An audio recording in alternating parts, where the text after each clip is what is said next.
क्या आप जानते हैं देवी का ऐसा रूप जिन्हें महादेव ने स्वयं अपने जटा के गंगा से स्नान कराया था। देवी का ऐसा रूप जिनकी कथा खुद में एक आध्यात्मिक सफर है, जो विश्वास दिलाता है कि अटूट विश्वास और साधना से हर मनुष्य अपने अंदर के पाप को मिटा सकता है और जब जब अंधकार का नाश होता है तो हर सुबह एक नई रोशनी लेकर आता है। वैसे ही माँ गौरी नवदुर्गा का 8वां रूप, जिन्हें हम ये कहते हैं कि वो शांत है पर अशक्त नहीं, जो कोमल है पर कमजोर नहीं। माँ गौरी माँ का रूप शुद्धि और तपस्या का प्रतीक है, जो हमें ये सिखाता है कि बिना मेहनत और श्रद्धा के कोई फल प्राप्त नहीं होता। She teaches us that the sweetest outcomes are born when hard work meets unbreakable devotion. माँ के नाम में महा का मतलब है महान और गौरी का मतलब है उज्ज्वल, क्योंकि महादेव ने जब अपने जटा के गंगा से उन्हें स्नान कराया तो माँ का रूप दूध जैसा निर्मल और चंद्रमा जैसा चमक उठा था। महागौरी माँ को हम श्वेतांबर धरा के नाम से भी अष्टमी के दिन पूजते हैं। Her beauty and aura is such that the whiteness of the moon and the jasmine are no match for her beauty, as her energy dazzles like the light of 1,000 suns. चतुर्भुज रूप में माँ अपने 2 हाथों में त्रिशूल और डमरू धारण करती है और दूसरे 2 हाथों से अभया और वरदा मुद्रा से भक्तों को वरदान भी देती है। देखा जाए तो माँ गौरी माँ वो शक्ति का रूप है जिनकी वाइब्रेशंस पूरे ब्रह्मांड को उसका रूप और अस्तित्व प्रदान करती है। महागौरी माँ का प्रकाशित रूप अनेक जीवों को प्रेरणा देता है ताकि हम शुद्धि और तपस्या की शक्ति को समझे और अपने आत्मा को अपनाएं, ना कि बाहर के शरीर को। हम भक्त उन पर मोगरा का फूल चढ़ाते हैं और उनके पवित्र नाम का जाप करते हैं ताकि हमारे कॉन्शियसनेस को जागृत कर सके, क्योंकि अंत में एक सच्ची माँ की तरह माँ गौरी माँ भी अपने भक्तों के संघर्ष में उनका साथ देकर उन्हें हायर लेवल्स ऑफ कॉन्शियसनेस तक लेके जाती है। प्राचीन कथाओं में तो ये भी कहा गया है कि सीता मैया ने भी अपने स्वयंवर से पहले महागौरी माँ को ही याद किया था और विनती की थी कि केवल श्री राम ही धनुष उठाकर स्वयंवर जीत पाए। मेरा नाम आनंद कुमार दुबे, मैं मां अन्नपूर्णा मंदिर पुजारी महंत परिवार से बिलोंग करता हूं और यहाँ पर माता के सेवा में हम लोग का परिवार और ये पूरा मंदिर परिसर हमेशा लगा रहता है। ये माता अन्नपूर्णा को काशीपुराधीश्वरी बोला जाता है। बाबा विश्वनाथ की पत्नी है।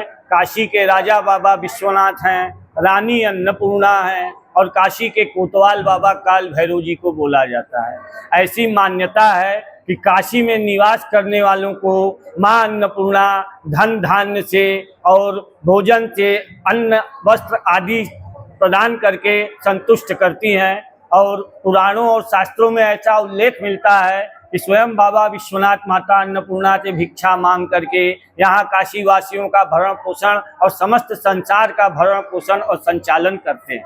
मांगल्ये शिवे सर्वार्थ साधिके शरण्ये त्र्यंबके गौरी नारायणी नमोस्तुते अन्नपूर्णे सदा पूर्णे शंकर प्राण वल्लभे ज्ञान वैराग्य सिद्ध्यर्थम भिक्षाम देहि च पार्वती माता च पार्वती देवी पिता देवो महेश्वर बांधव शिव भक्ताश्च स्वदेशो भुवनत्रयम्।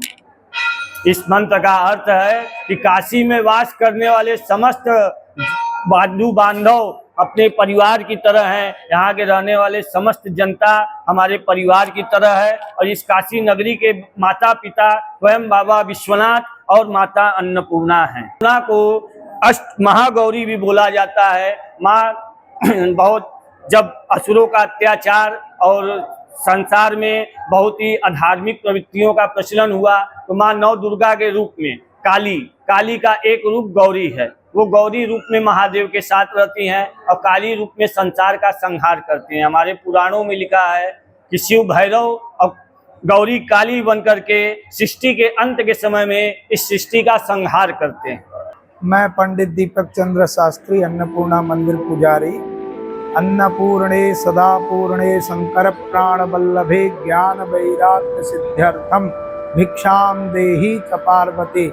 काशी क्षेत्र में बाबा विश्वनाथ जी के बगल में माँ अन्नपूर्णा जी का मंदिर है, जो अन्न धन और यश कीर्ति को प्रदान करती हैं।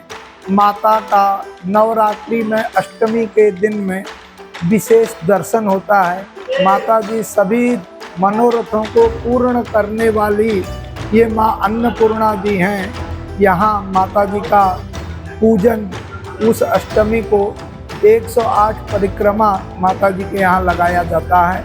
मान्यता है कि माँ धन यश कीर्ति की प्राप्ति यहाँ करती हैं, तो अष्टमी को माता जी का विशेष श्रृंगार, अभिषेक पूजन यहाँ किया जाता है। और माता अन्नपूर्णा जी काशी में बाबा विश्वनाथ जी जो है मोक्ष को प्रदान करती हैं, लेकिन इस कलयुग में माता अन्नपूर्णा जी अन्न को देती हैं। जीवते अन्नदात्रित्वम मरणाम मोक्षते काशी। मनुष्य जीवित रहता है तो यहाँ अन्न सभी को मिलता है। काशी में कोई ऐसा जीव नहीं है जो काशी में भूखा सो जाए। मरणाम मोक्षे, मरने के बाद काशी क्षेत्र में जो मरता है उसको मोक्ष की प्राप्ति होती है। तो मान्यता ये भी है, हर तीर्थ स्थानों में शंकर जी के साथ में माता जी विराजमान है, पत्नी के रूप में विराजमान। काशी में ऐसा नहीं है, काशी में शिव जी की माँ बनके जो है माता जी विराजमान है। और सभी भक्तों को जब बाबा भोलेनाथ जी को स्वयं भिक्षा माता ने दी है तो सभी भक्तों को काशी में जो है अन्न धन वस्त्र इत्यादि माता जी के द्वारा प्राप्त होता है। आज की कलयुग की साधना में इतनी शक्ति है ना कि जन्मों जन्मांतर के संचित कर्मों का भी नाश कर सकती है। माँ गौरी अपने भक्तों का सिर्फ भविष्य ही नहीं बल्कि उन्हें शिव तत्व के ज्ञान से पूरा जोड़ती है, क्योंकि माँ गौरी का अन्य नाम शिव ज्ञान प्रदायिनी भी है, जो शिव तत्व का संपूर्ण ज्ञान देती है। तो अगर इस नवरात्रि आप माँ गौरी से कुछ मांगना चाहते हैं तो उनकी भक्ति मांगिएगा, क्योंकि कहीं ना कहीं वो भक्ति हमें शिव के मार्ग से भी जोड़ती है। इस नवदुर्गा नवरात्रि सीरीज का हमारा अंतिम अध्याय अभी बाकी है। कल हम आपको मिलाएंगे माँ सिद्धात्री देवी से, जो नवदुर्गा का अंतिम रूप है। Stay tuned because this journey is going to end with a divine ending. जय माँ गौरी, जय सनातन।